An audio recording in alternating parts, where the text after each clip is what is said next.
अध्याय 4 छठी ईसा पूर्व का भारत, मतलब छठी ईसा पूर्व के समय भारत का जो स्वरूप था उनके बारे में हम लोग चर्चा करेंगे। चौथा अध्याय महाजनपदों का उदय।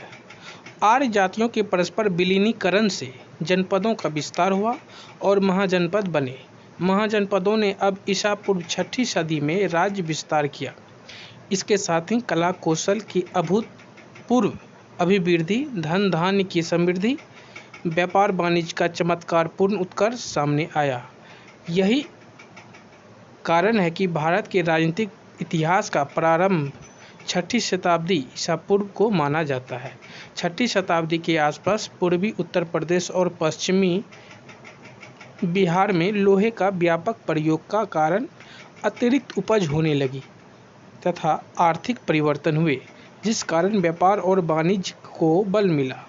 लोहे के हथियारों के प्रयोग से क्षेत्रीय वर्ग की शक्ति में अपार वृद्धि हुई। इन परिवर्तनों के कारण ऋग्वैदिक कबीलाई जनजीवन में दरार पड़ने लगी और क्षेत्रीय भावना का जागृत होने से नगरों का निर्माण होने लगे। परिणामतः क्षेत्रीय भावना को जागृत होने से नगरों का निर्माण होने लगा। परिणामतः उत्तर वैदिक काल के जनपद महाजनपदों में परिवर्तित हो गए। महाजनपद की कुल संख्या 16 थी, जिसका उल्लेख बौद्ध ग्रंथ अंगुत्तर निकाय, महावास्तु और जैन ग्रंथ भगवती सूत्र से मिलता है। इसमें मगध, कोसल, वत्स, अवंती सर्वाधिक शक्तिशाली थी। 16 महाजनपदों में अस्मक ही एक ऐसा जनपद था जो दक्षिण भारत में गोदावरी नदी के किनारे स्थित था। इन 16 महाजनपदों में बज्जी के गणतंत्रात्मक व्यवस्था थी, जबकि शेष में राजतंत्रात्मक व्यवस्था थी। महापरिनिर्वाण सूत्र में 6 महानगरों की सूचना मिलती है, जिसमें है चंपा, राजगिरी, श्रीवस्ती, काशी, कौशाम्बी और साकेत। इन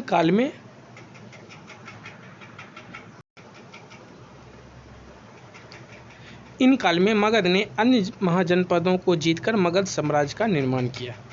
महाजनपद और उनकी राजधानी के बारे में हम लोग चर्चा करेंगे।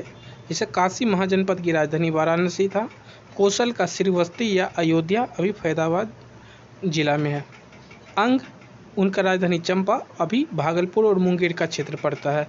मगध राजगिरी या गिरिब्रज दक्षिणी बिहार या राजगिरी उसको बोल सकते हैं। बज्जी इसका राजधानी वैशाली था। मल कुशीनगर और पहला राजधानी कुशीनगर और द्वितीय भाग का राजधानी पावा था। चेदी या चेती इसका जो राजधानी था सोस्थिवती या सुक्तिमती और आधुनिक बुंदेलखंड वाला एरिया। वत्स का राजधानी कौशाम्बी था और अभी का इलाका इलाहाबाद और बांदा है। पंचाल उत्तरी पंचाल बरेली के आसपास का और दक्षिणी पंचाल कामपिल्ली था उसका राजधानी।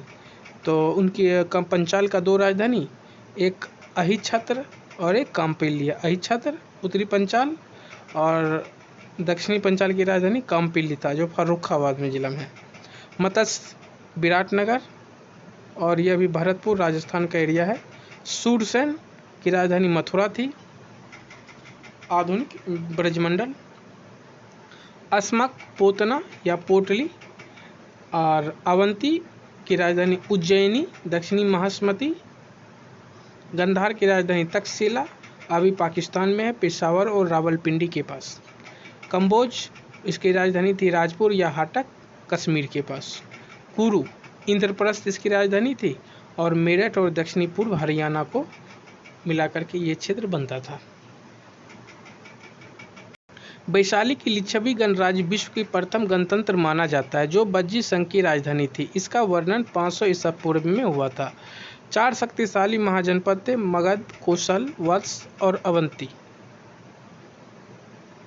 नालंदा महाविश्वविद्यालय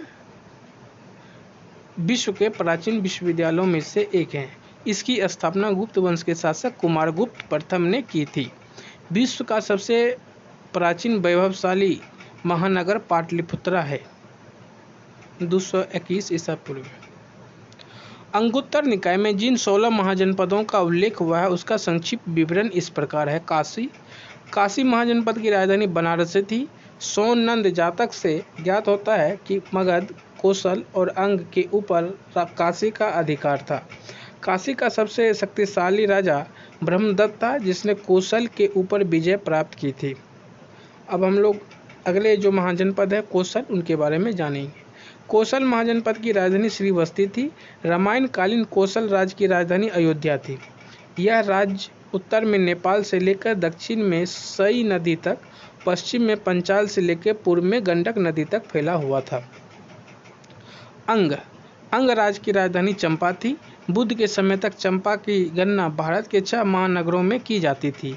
महापरिनिर्वाण सूत्र में चंपा के अतिरिक्त अन्य 5 महानगरों का नाम राजगिरी, श्रीवस्ती, साकेत, कौशाम्बी, बनारस दिए गए हैं।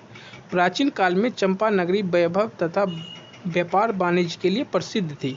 मगध की प्राचीन राजधानी राजगिरी या गिरिब्रज थी। कालांतर में मगध की राजधानी पाटलिपुत्र स्थानांतरित हो गई। उत्तर भारत का सर्वाधिक शक्तिशाली महाजनपद थे। बज्जी, यह 8 राज्यों का एक संघ था। इसमें बज्जी की अतिरिक्त वैशाली के लिच्छवी, मिथिला के विदेह, कुंडग्राम के ज्ञात्रिक विशेष रूप से प्रसिद्ध थे। बुद्ध के समय यह शक्तिशाली संघ था। मल्ल, बज्जी संघ का सामना यह भी एक संघ था जिसमें पावा और कुशीनारा के मल्लों की शाखाएं सम्मिलित थी। कुश जातक में पक्काक को वहां का राजा बताया जाता है। चेदी महाजनपद, इसकी राजधानी सुक्तिमती या सोस्थिवती थी। महाभारत काल में यहाँ की प्रसिद्ध शासक शिशुपाल था जिसका वध कृष्ण द्वारा किया गया। चेतीय जातक में यहाँ के राजा का नाम उपचर मिलता है। वत्स, इसकी राजधानी कौशाम्बी थी। बुद्ध काल में यह पौरव वंश का राज शासन था जिसका शासक उड्डयन था। पुराणों के अनुसार उड्डयन का पिता परंतपत ने अंग की राजधानी चंपा को जीता था। कुरु, इसकी राजधानी इंद्रप्रस्थ थी। बुद्ध के समय वहाँ का राजा कौरव भी था। पांचाल, इनके 2 भाग हैं, उत्तरी पंचाल जिसकी राजधानी अहिच्छत्र और दक्षिणी पंचाल जिसकी राजधानी काम्पिल्य थे। मत्स्य, इसकी राजधानी विराटनगर थी जिसकी स्थापना विराट नामक राजा ने की थी। बुद्ध काल में इस राज्य के कोई राजनीतिक महत्व नहीं था। सूरसेन, इसकी राजधानी मथुरा थी। प्राचीन यूनानी लेखक इस राज्य को सूरसेनई और इसकी राजधानी को मेथोरा कहते थे। बुद्ध काल में यहाँ के राजा अवंती पुत्र था जो बुद्ध के प्रमुख शिष्यों में से एक था। अस्मक, दक्षिण भारत का एकमात्र महाजनपद था। इसकी राजधानी पोतन या पोटली था। पुराणों से पता चलता है कि अस्मक के राजतंत्र की स्थापना इक्ष्वाकु वंशी शासकों ने किया था। अवंती, उत्तरी अवंती की राजधानी उज्जैनी और दक्षिणी अवंती की राजधानी माहिष्मती थी। राजनीतिक, आर्थिक दोनों ही दृष्टि से उज्जैनी प्राचीन भारत का एक अत्यंत महत्वपूर्ण नगर था। यहाँ लोहे की खानें थी। लोहार इस्पात के उत्कृष्ट अस्त्र शस्त्र निर्माण करते थे। इस कारण यह राज्य सैनिक दृष्टि से अत्यंत सबल हो गया। गांधार, इसकी राजधानी तक्षशिला थी। तक्षशिला प्रमुख व्यापारिक नगर होने के साथ साथ शिक्षा का प्रमुख केंद्र भी था। काम्बोज, इसकी राजधानी राजपुर या हाटक थी। गांधार का पड़ोसी राज्य था। प्राचीन समय में कंबोज जनपद अपने श्रेष्ठ घोड़ों के लिए विख्यात था। राजतंत्र और गणतंत्र में अंतर। राजतंत्र में एकमात्र शासक कृषकों से वसूले गए राजस्व का अधिकारी होता था, लेकिन गणतंत्र में राजस्व पर प्रत्येक कबीलाई कुलीन का अधिकार होता था जिसे राजा कहा जाता था। प्रत्येक राजतंत्र शासक के पास एक नियमित व्यावसायिक सेना होती थी। गणतंत्र शासन में प्रत्येक राजा अपने सेनापति के अधीन सेना का प्रबंध करने के लिए स्वतंत्र था। राजतंत्र में ब्राह्मण प्रभावशाली थे। आरंभिक गणतंत्र में उनके लिए कोई स्थान नहीं था। गणतंत्र व्यवस्था में कुलीन की समिति के अंतर्गत कार्य किया जाता था, जबकि राजतंत्र में निर्णय की प्रक्रिया केवल एकमात्र शासक तक ही सीमित थी।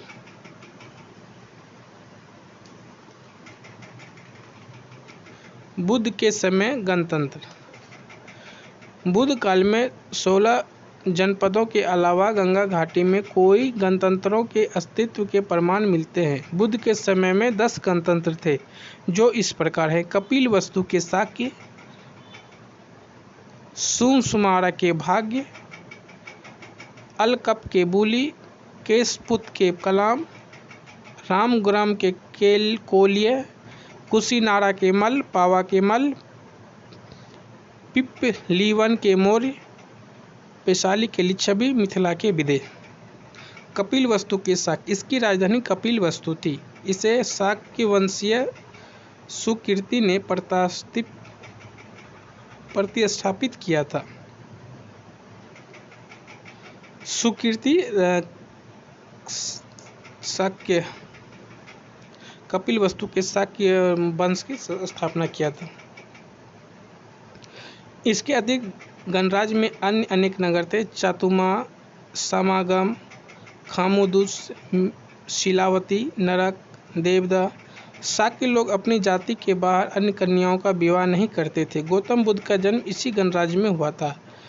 इस राज्य का विनाश कौशल नरेश विदुडभ द्वारा किया गया। तो विदुडभ कपिलवस्तु के शाक्य वंश का नाश कर दिया। सुमसुमारा के भाग्य, इसकी स्थिति अनुमानतः वर्तमान चुनार मिर्जापुर जिले से किया गया है। ऐसी मान्यता है भाग्य ऐतरेय ब्राह्मण में उल्लेखित भर्ग वंश से संबंधित है। अलकप के बुली, अलकप के बुली, इसकी राजधानी बेतिया बेट द्वीप थे। बुली लोग बौद्ध धर्म के अनुयायी थे। आधुनिक स्थानों की पुष्टि से यह बिहार प्रांत के शाहाबाद, आराबा और मुजफ्फरपुर जिले के बीच स्थित है।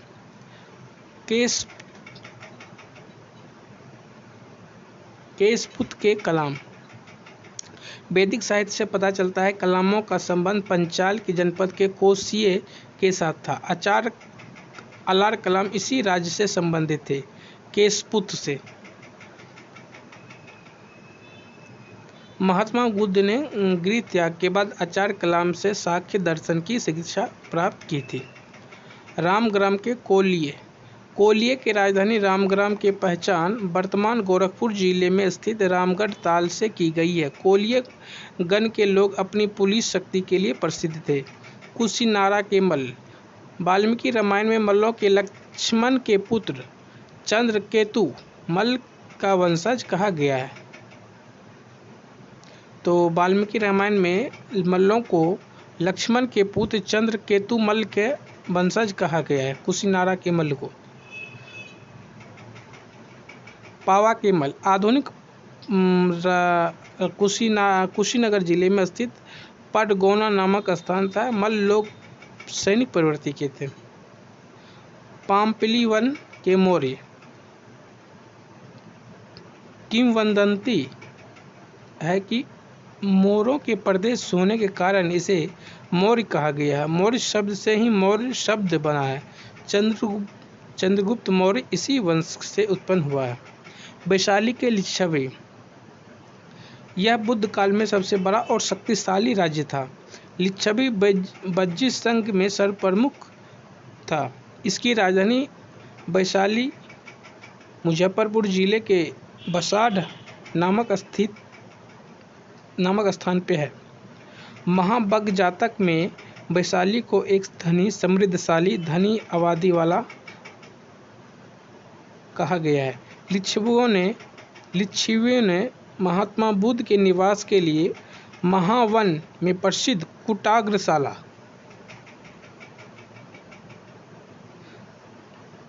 महात्मा बुद्ध के लिए निवास के लिए महावन में विशाल प्रसिद्ध कुटाग्रशाला का निर्माण करवाया। यहाँ रहकर बौद्ध ने अपने उपदेश दिए। लिच्छवों के राजा चेटक थे। चेटक की पुत्री चेलना का विवाह मगध नरेश बिंबिसार के साथ हुआ था। महावीर की माता त्रिशला उसकी बहन थी चेटक की।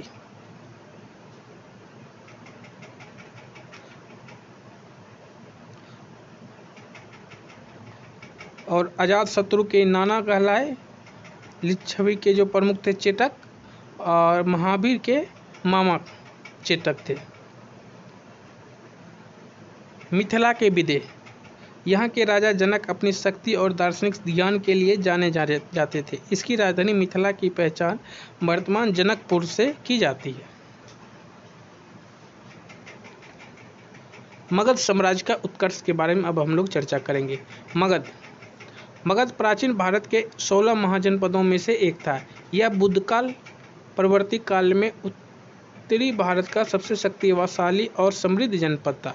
इसकी स्थिति मूलतः दक्षिण बिहार के क्षेत्र से की गई थी। इसके अंतर्गत आधुनिक पटना, गया जिले शामिल थे। इसकी राजधानी गिरिब्रज थी, बाद में राजगिरी बनी, जो 5 पहाड़ियों से घिरी है। महात्मा बुद्ध के पूर्व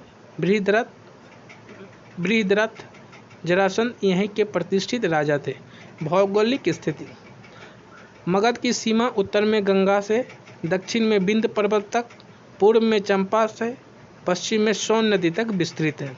मगध की राजधानी कालांतर में पाटलिपुत्रा स्थानांतरित की गई।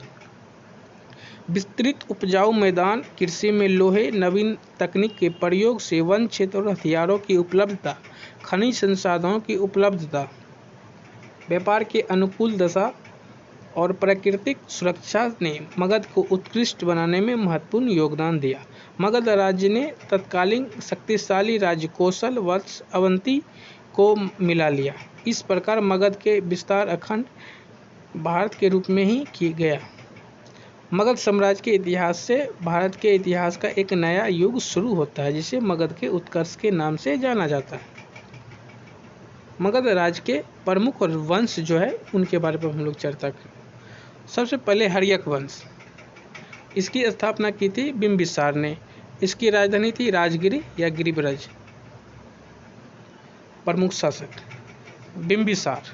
बिंबिसार इस वंश के, हर्यक वंश के प्रथम शक्तिशाली शासक था। उसने मगध साम्राज्य को सत्ता में वास्तविक संस्थापक भी माना जाता है। 15 वर्ष की आयु में मगध साम्राज्य की बागडोर संभालने वाले बिंबिसार ने लगभग 52 वर्षों तक शासन किया।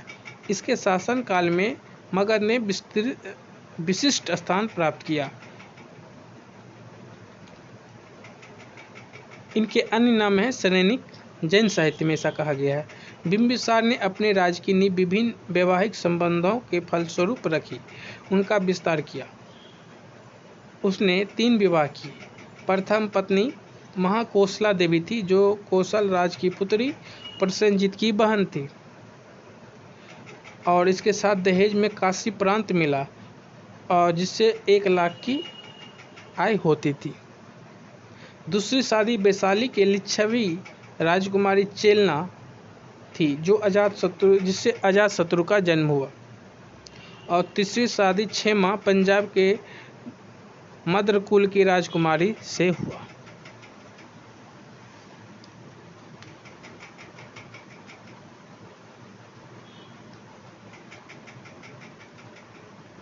तो अजातशत्रु का पुत्र लिच्छवी राजकुमारी चेलना का पुत्र था, और चेटक अजातशत्रु का मामा था। बिंबिसार को वैवाहिक संबंधों से बड़ी राजनीतिक प्रतिष्ठा मिली। मगध को पश्चिम और उत्तर की ओर विस्तारित करने का मार्ग प्रशस्त हुआ। बिंबिसार ने अंग राज्य को जीतकर उसे मगध में मिला लिया, जो अभी भागलपुर वाला रीजन था, और अपने पुत्र अजातशत्रु को वहां का शासक नियुक्त किया। बिंबिसार ने अवंती के शासक चंड प्रद्योत को मित्रता कर ली और अपने राज्यवैद्य जीवक को उसके इलाज के लिए भेजा। बिंबिसार की हत्या उसके पुत्र अजातशत्रु ने कर दी, और वह 492 ईसा पूर्व में मगध का राजगद्दी पे बैठा। अब बात आती है अजातशत्रु की। अजातशत्रु का कौशल नरेश प्रसेनजीत से युद्ध हुआ। और प्रसेनजीत यही है जो अजातशत्रु के पिता बिंबिसार उसकी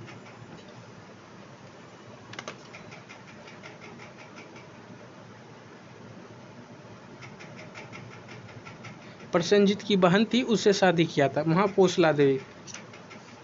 तो चचेरा मामा हुआ इसका, अपनी माँ की सौतन का भाई। तो अजातशत्रु का कौशल नरेश प्रसेनजीत से युद्ध हुआ। प्रसेनजीत की पराजय हुई, परंतु बाद में दोनों में समझौता हो गया। प्रसेनजीत ने अपने पुत्री वाजिरा का विवाह अजातशत्रु से किया और प्रसेनजीत की बेटी का नाम था वाजिरा, और वाजिरा और अजातशत्रु का शादी हो गया और उपनाम कुनिक था। अजातशत्रु का उपनाम जो है कुनिक था। अजातशत्रु जैन मतायुनी था, मतलब जैन धर्म को मानने वाला था। अजातशत्रु का लिच्छवी से युद्ध हुआ और अपने कुटीनित्र मित्र वत्साकार की सहायता से उसने लिच्छवियों पर विजय प्राप्त की। इस युद्ध में अजातशत्रु ने रथमुसल और महाशिलाकंटक नामक हथियारों का प्रयोग किया, जो बाद में काशी और वैशाली दोनों मगध के अंग बन गए। अजातशत्रु के समय ही राजगिरी के सप्तकर्णी गुफा में प्रथम बौद्ध संगति का आयोजन किया गया था। अजातशत्रु ने 32 वर्षों तक शासन किया, पुराणों के अनुसार 28 वर्ष। 32 वर्षों तक शासन करने के बाद अजातशत्रु अपनी पुत्र उदयन द्वारा मार डाला गया। उदयन द्वारा। अब उड्डयन का काल आता है।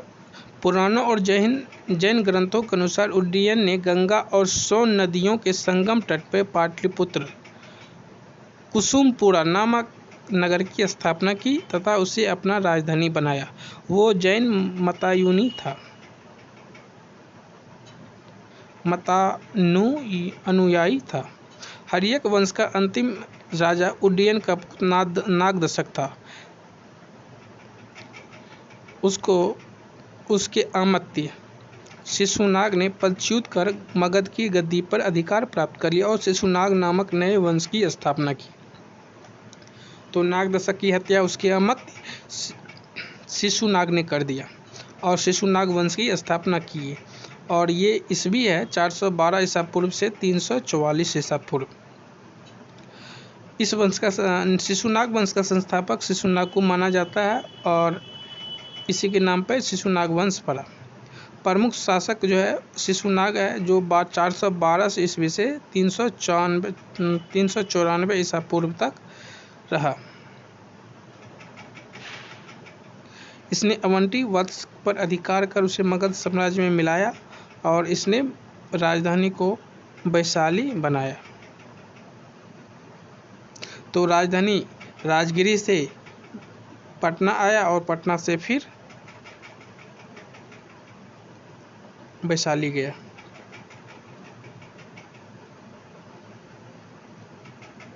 तो राजगिरी से पटना उड्डयन ने लाया, पटना से वैशाली शिशुनाग ने, फिर वैशाली से पटना कालाशोक ने लाया राजधानी को ट्रांसफर करके। इस शिशुनाग के बाद इसके शासन में मगध साम्राज्य के अंतर्गत बंगाल में लोग लेकर मालवा तक के भूभाग सम्मिलित थे। महावंश के अनुसार शिशुनाग की मृत्यु के पश्चात उसका पुत्र कालाशोक ने गद्दी संभाली। कालाशोक, इसका नाम पुराण में दिव्य वदान में काक वर्ण मिलता है। इसने वैशाली के स्थान पर पुनः पाटलिपुत्रा को राजधानी बनाया। इसने 28 वर्षों तक शासन किया। इसी के समय द्वितीय बौद्ध संगति का आयोजन वैशाली में हुआ। इस समय बौद्ध संघ 2 भागों में बट गया, एक स्थविर और एक महासंघिक। बाणभट्ट रचित हर्षचरित के अनुसार काक वर्ण की ओर राजधानी पाटलिपुत्र में घूमते समय महापद्मानंद नामक व्यक्ति ने चाकू मारकर हत्या कर दी।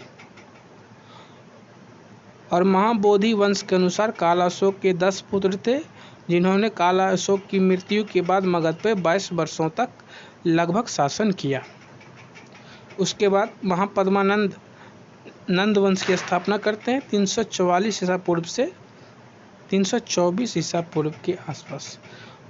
महापद्मानंद पुराणों के अनुसार इस वंश का संस्थापक माना जाता है और इन्हें क्षत्रियों का नाश करने वाला कहा गया और इसलिए इनको उपाधि मिली सर्व क्षत्रांतक। और भार्गव भी इसको दूसरे उपाधि मिली जो दूसरे परशुराम के अवतार कहा गया है। इसने एक विशाल साम्राज्य की स्थापना की और एक राट और एक छत्र की उपाधि धारण की। महापद्मानंद के 8 पुत्र थे। घनानंद भी इसका पुत्र था जो इस वंश का अंतिम शासक था। यह सिकंदर के समकालीन था। इसके समय में 326 ईसा पूर्व में सिकंदर ने पश्चिमोत्तर भारत पर आक्रमण किया और ग्रीक लेखक ने इसे अग्रमीज कहा है। धनानंद ने जनता पर बहुत से कर आरोपित कर दिए जिससे जनता असंतुष्ट थी। धनानंद ने जनता से बहुत कर आरोपित किए और इससे जनता काफ़ी नाखुश थी। धनानंद के दरबार में चाणक्य आया था जो तक्षशिला के आचार्य उस समय थे। वह धनानंद द्वारा काफ़ी अपमानित किया गया। 322 ईसा पूर्व में चंद्रगुप्त मौर्य ने अपने गुरु चाणक्य की सहायता से धनानंद की हत्या कर मौर्य वंश की नींव रखी। मौर्यों के शासन में मगध साम्राज्य चरमोत्कर्ष पे पहुंचा।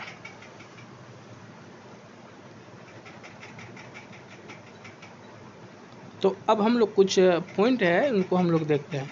हर्यक वंश का जो शासन काल रहा है 544 ईसा पूर्व से 412 ईसा पूर्व तक रहा है। उसमें राजा जो प्रमुख राजा थे वो बिंबिसार, अजातशत्रु, उदयन उसके उत्तराधिकारी।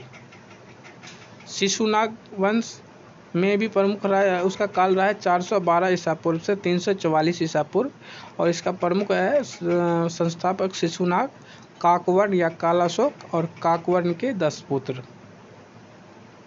और उसके बाद नंद वंश की पद्मानंद स्थापित करते हैं, उसके 8 पुत्र थे और लास्ट शासक घनानंद था और उसको मार करके चंद्रगुप्त मौर्य राजा बने थे।